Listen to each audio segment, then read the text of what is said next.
When Brian was traveling over the last couple of weeks, he has learned something, and we're glad that he did. Brian, did you learn something over the last 2 weeks when you've been out and about? I was asked at an event, how do you know all these weird little things right off the top of your head? And when you don't know them, you come back a day later with real good information. And the answer is the reason I go on the road is to collect experts. And I've got experts in all kinds of things. I've got coal plant engineers who will answer my questions. I've got nuclear plant engineers who will answer my questions. I've got people in parts, in supply chain, and I can ask them anything and get a candid answer. So, yes, I have learned a few things. Well, one of the places you stopped over the last couple of weeks was in the city of Detroit. I understand they used to make cars there. Are Aw, oh, they still make a lot of cars. they still make a lot of cars. And you went to something which you were shocked to find out about, which is a weekly car show. Or is Weekly, yeah. weekly, every week from spring to fall, it is the same car show in the same place with mostly the same people every single week. It's their culture. Is it a for consumers to come to or Oh whole? yeah.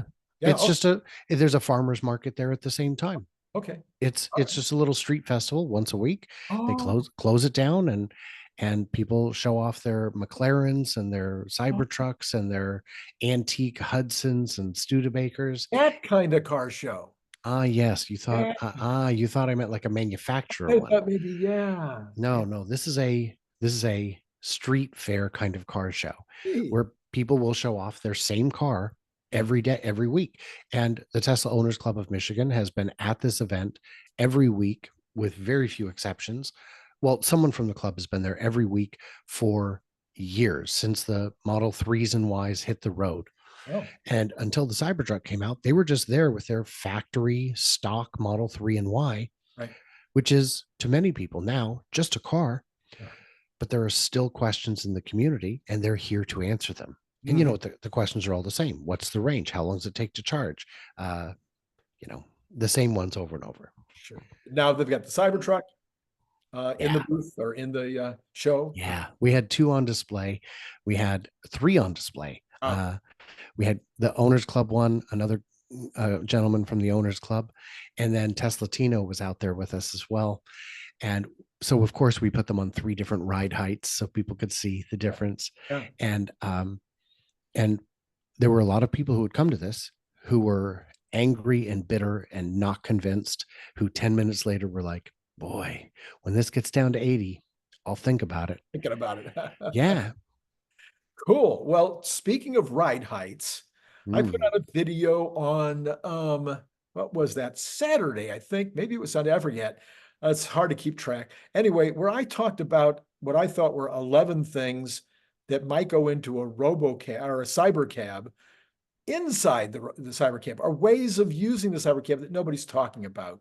Things like a vending machine for water and such as that, because that's what your Uber driver sometimes has. He'll hand you a water, and so I was just thinking about different things like that.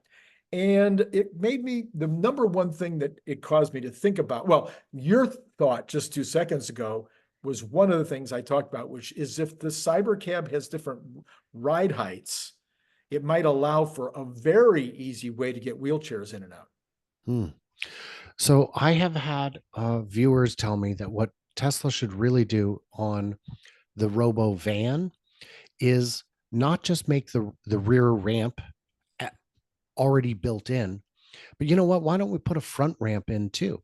So Hmm. especially when it comes to the boring tunnel or something like that, it's great having a ramp, but wouldn't it be great if you could be always facing forward on the ramp or Yeah, always facing whichever direction it is you wish to go?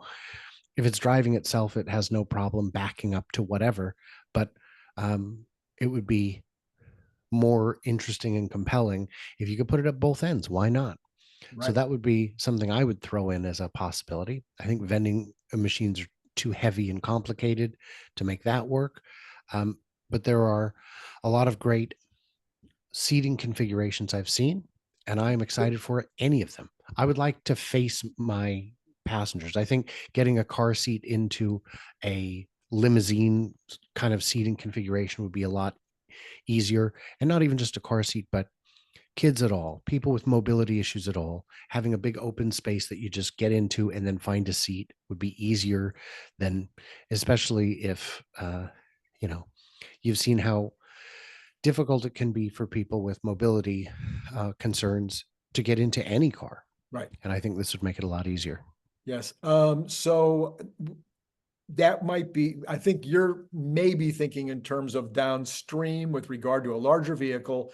The first vehicle, I doubt it will, I don't think anybody's thinking it's going to be larger than a traditional sedan or even a smaller sedan. Could you imagine, do you think that even this first sedan size vehicle might have a seat configuration other than traditional? I can see it absolutely. If there's no steering wheel, why not? Right. Um, the only concern is you need the front windshield to have sufficient angle that it doesn't just attract road debris and shatter. If you look at a Scion XB or the what was it, the Kia hamster mobile, those always have broken windshields because the energy from a rock coming up off that truck in front of you has nowhere to go but into the glass. So, but that would be a reasonably easy design consideration to just have a modest slope at both ends and make it work. Yeah, how about, so if they're going to face each other, could we have the, what do you call it, footrests that come out like on your lazy boy at home? Could we have a table that would come out so you could play a board game with somebody else? I mean, are any of these crazy ideas that I suggested the other day within the realm of reality? All of them are within the realm of reality. It's a question. I don't think you could do all of them. I think you'd have to pick and choose and only do one. I don't think the lazy boy would work because you'd want four of them and there isn't room for four recliners.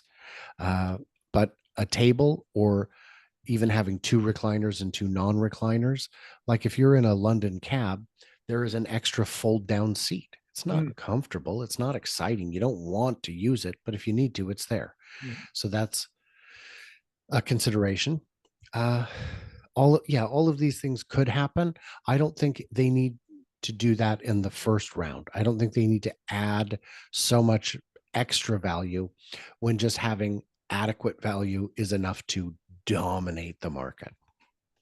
All right. And then let's see, was there anything else on this cyber cab? Again, you're not getting any information from your sources in terms of parts or things that would be new. Yeah, I think you mentioned that in yesterday's show.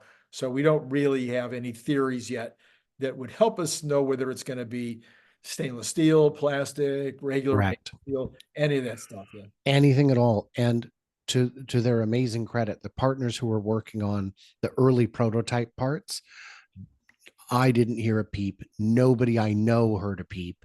Um, the Bob that I used to have giving me information was not at one of the companies that was doing it.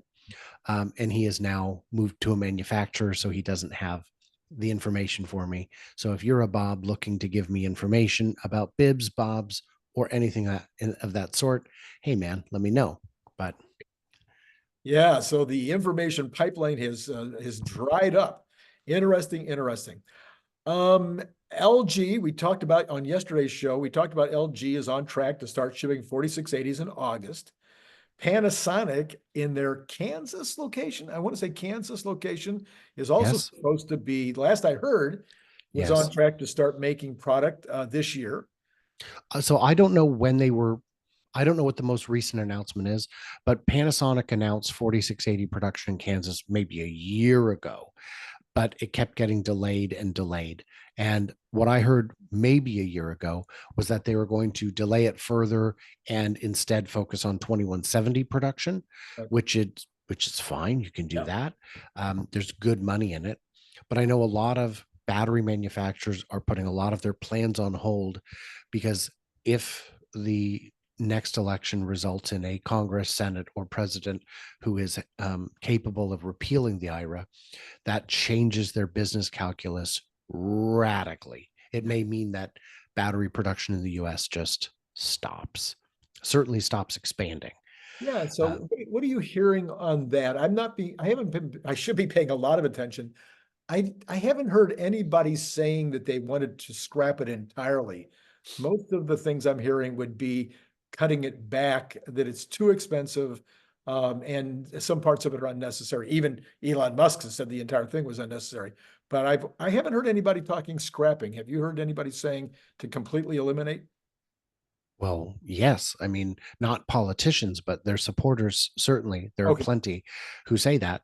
Um, I imagine many of them may work in industries that are impact. deeply impacted by the transition to sustainable energy and products. So that is a goal. And the trick becomes it can sometimes be easier to scrap an entire thing than to modify it. Mhm. And I would agree with if someone says there are fundamental problems with the IRA, I would agree. But when you need a compromise of that scale, you're going to end up with some real problems in places. The biggest problem to me is you only need a 7 kWh battery to qualify for some level of credit in your hybrid. Yes. That's a joke. That is ridiculous. Make the credit commensurate with the actual effort it took to build it, for Yep. crying out loud. But there, if I'm a battery manufacturer and I don't know if it's going to be scrapped or scaled back, I need to know what those numbers are before I'm going to put in 2 billion, $4 billion, because it could end up being a pretty lackluster investment that I should have dedicated elsewhere. Right. Yeah, I can understand why some of these, well, of course, we've had them pulling back, not just because of any possibility of the IRA being reversed, but because the manufacturers themselves in the United States have reduced their plans. So that's also been impacting. But it would seem like with Tesla feeling like there's an unlimited TAM on battery storage, that alone would be energizing a lot. And I'd be surprised, maybe I would be surprised. I think I'd be surprised if a new administration would cut back on that part of the IRA, because there seems to be an understanding about the energy needs going forward, the huge demand for energy that we know is coming because of the data centers. Yeah, yes, yes. The the whole thing's a mess, Randy. It is a mess. If only you and I were running it, it would be so much better. It would be a different, completely different mess.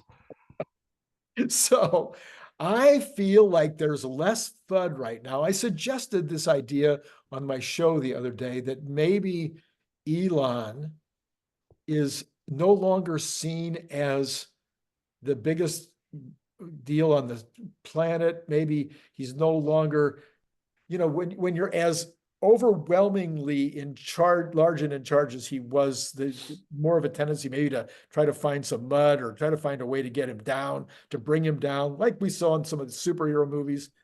And now all of a sudden you've got, other companies. I mean, some guy named Jensen or something that are getting some spotlight, taking it off of him. The sales aren't going crazy this year, so it's not like this massive.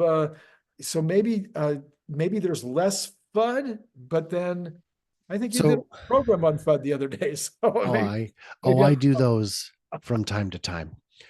So it hadn't occurred to me. You know how hard it is to spot. So if I hand you a puzzle and say find Waldo, you'll yeah, find Waldo. But if I hand you one and say what's missing from this giant photo, you're going to struggle. It's real hard to notice what's missing. Uh, Before you brought it up, before your video, it hadn't occurred to me. And if you'd have told me a week before, oh, by the way, after the vote, the FUD's going to dip, I'd have said, we'll see. But when you said that, I, of course, didn't believe you, because I don't believe Randy Kirk. Best-selling author, bah. Uh, and speaking of best-selling author, those books behind him are sufficiently popular that both Lars and Dr. Know-It-All, who wrote the foreword, were autographing them. People would bring them and say, will you please sign it? Because I'd get Randy's signature, but nah. ah, They're It was really fun. You have to travel to Riverside to get that done. You have to travel to the Riverside Family Fun Park. They have mini golf, they have bumper boats, batting cages. You got to check it out. I have. Uh, so then, boy, what were we even saying there? So I went and checked out. So I searched up the articles to see what kind of FUD, fear, uncertainty, and doubt was being propagated since the vote. And you're right, the temperature has fallen precipitously. And one aspect you could say is it's easier to protest before a vote than after a vote. There's no point afterwards. Um, and as long as he's not making noise, it's very hard to find something to chew on. I'm still seeing the usual things we see every quarter. Sales in Iceland are down 30% from last month. Right. No one cares. Those don't have the traction they used to. What if I was to hire you to write FUD for me, I'm not sure what angle you would go with today. Yeah.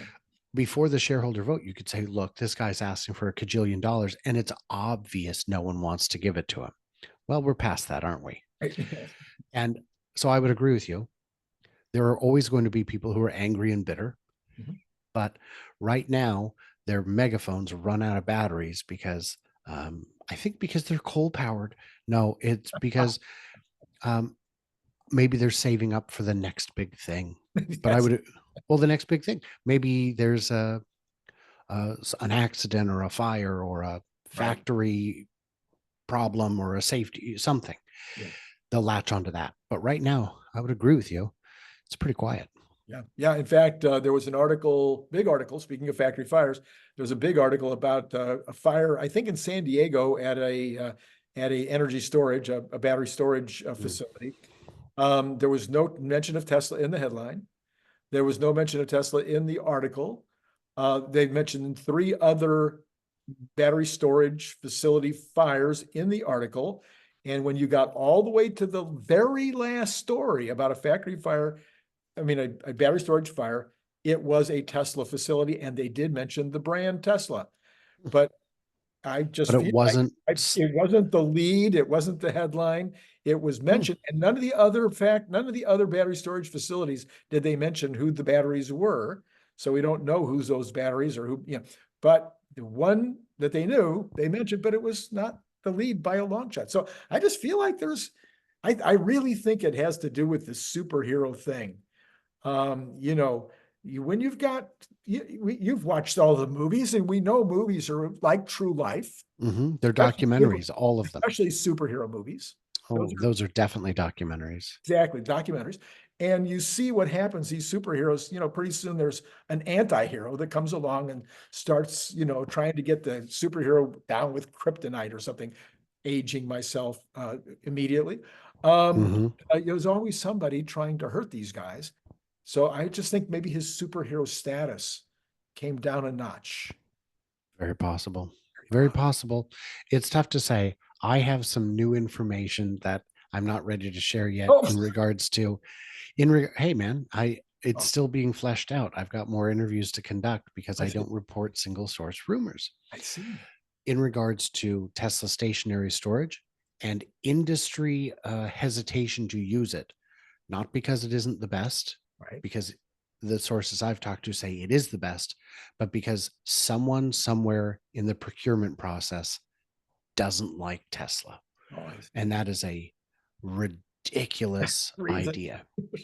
And yeah, I know there's a report on stationary storage that exists, and I'm trying to get my hands on it because it is not a public document. And I'm trying to get my hands on it, and be very interesting to see if to see what's in it. And I know it exists because I have physically seen it, but I haven't read it, or so we'll see what it says. Coming up, teaser. All right. Brian, as always, I thank you for coming on and making this happen on a couple of days of the week.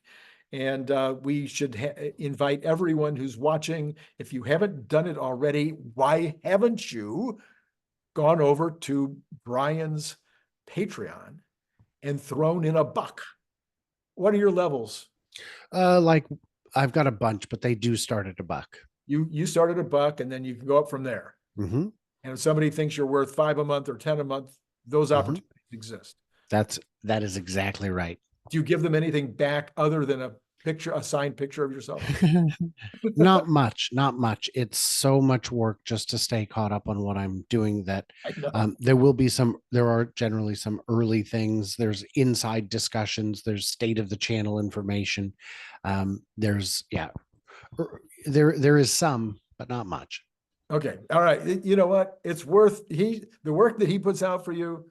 That's reason enough to throw a tip. I know tipping is going out, but in the case of online content, I think the tipping thing should grow because let's face it, the online providers are not being paid very well. There was a big article about that last week, actually, that that online providers, there should be a congressional decision to pay us more. Well, and that's the thing is I understand people saying, why am I tipping this person who already makes more than me? But I would like with tips to get up to minimum wage. It'd be great. That would be good. That would be good. All right. Thank you so much again. And to all of you out there, it has been great talking to you.